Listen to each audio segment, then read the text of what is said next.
बस आज की वीडियो में हम आपको बताने वाले हैं कि रिफाइंड ऑयल को फैक्ट्री में कैसे बनाया जाता है और साथ ही साथ इस वीडियो में हम ये भी जानेंगे कि सेहत के लिए कौन सा तेल सबसे अच्छा है। तो बने रहिए इस वीडियो में एंड तक। चलिए अब जानते हैं कि आखिरकार ये रिफाइंड ऑयल फैक्ट्री में बनता कैसे है। ये बात तो हम सब अच्छे से जानते हैं कि एक समय में भारत में काफी शुद्ध चीजें इस्तेमाल होती थी।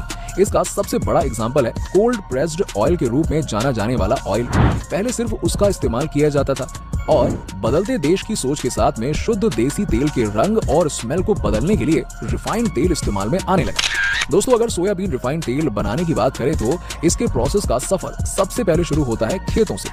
सबसे पहले खेतों में से ट्रक और ट्रैक्टर में भर भर कर लाखों टन सोयाबीन किसानों द्वारा मंडी और फिर वहां से फैक्ट्रीज में लाया जाता है। फैक्ट्रीज में पहुंचने के बाद सोयाबीन को एक एक करके साफ करने वाली मशीनों में भरा जाता है।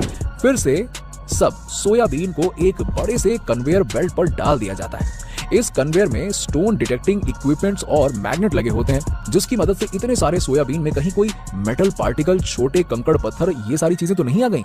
ये सारी चीजें मशीनों के माध्यम से पता लगाया जाता है और इन्हें अलग करने का काम किया जाता है। इसके बाद सोयाबीन को दूसरे मशीन की मदद से क्रश किया जाता है। मशीन में क्रश होने से सोयाबीन के 2 टुकड़े हो जाते हैं और साथ ही साथ सोयाबीन के बीज से सोयाबीन के छिलके अलग हो जाते हैं। ऐसा इसलिए किया जाता है क्योंकि जब बीजों से तेल निकाला जाता है तो काफी तेल इन छिलकों में चिपका रह जाता है। फिर अलग प्रोसेस से छिले हुए सोयाबीन को बड़े से बॉयलर में डाल दिया जाता है, जहां हाई प्रेशर और ज्यादा टेम्परेचर वाले उबलते हुए पानी में सोयाबीन गलने लगता है। इस गर्म पानी में गर्मी के चलते सोयाबीन गल तो जाता है, साथ ही साथ उसमें से सारे बैक्टीरियाज, इम्प्योरिटीज भी अलग हो जाती हैं।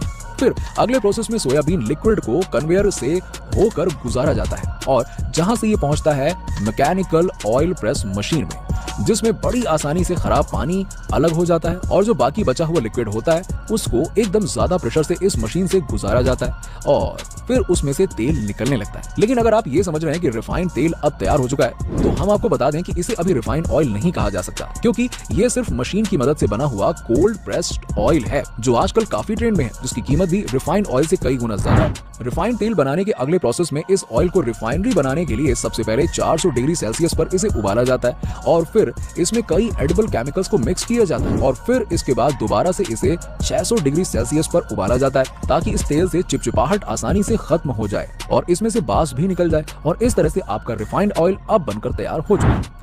इसके बाद प्रोसेस आता है इसके पैकेजिंग का। तेल बन जाने के बाद फैक्ट्रीज में बनाए जाने वाले बाकी सभी प्रोडक्ट्स की तरह तेल को भी कैन और बॉटल्स में पैक कर दिया जाता है। अब पैकिंग के लिए सबसे पहले बॉटल्स को स्टरलाइज किया जाता है और फिर उसे कन्वेयर बेल्ट के पास रखा जाता है और एक मशीन की मदद से बॉटल को भरने का काम होता है और फिर उसी कन्वेयर बेल्ट पर ही दूसरे मशीन की मदद से बॉटल्स को सील किया जाता है और फिर अलग अलग ब्रांड्स के मुताबिक इसकी पैकेजिंग की जाती है और